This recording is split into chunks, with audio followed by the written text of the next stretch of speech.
মোহাম্মদ আলী জিন্নাহর ৭৬তম মৃত্যুবার্ষিকী বাংলাদেশে পালন করা হয়েছে, যেটা আপনি একটা স্বাধীন মানুষ হিসেবে যে কারোর জন্মদিন আপনি বা মৃত্যুদিন আপনি পালন করতে পারেন, এটা আপনার স্বাধীনতা রয়েছে।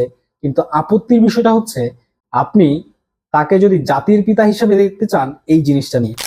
এখন তারা অনেকে বলছে যে যেহেতু পাকিস্তান সৃষ্টি না হলে বাংলাদেশের জন্ম হতো না, তাই মোহাম্মদ আলী জিন্নাহ আমাদের দেশের অর্থাৎ বাংলাদেশের জাতির পিতা হওয়া উচিত।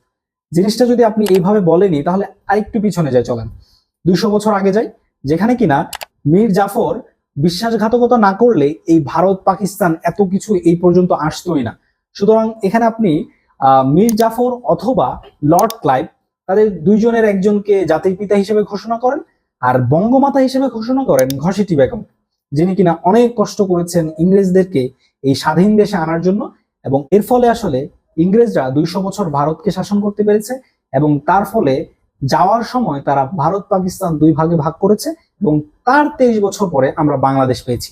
সুতরাং এখন যদি আপনি ইতিহাস অনুযায়ী জাতির পিতা সাজাতে যান, তাহলে ওই যে দুই অপশন বলছি ওইটার ভিতর একটা করেন, আর ঘসেটি বেগমকে হচ্ছে বঙ্গমাতা দেন। ধন্যবাদ সবাই।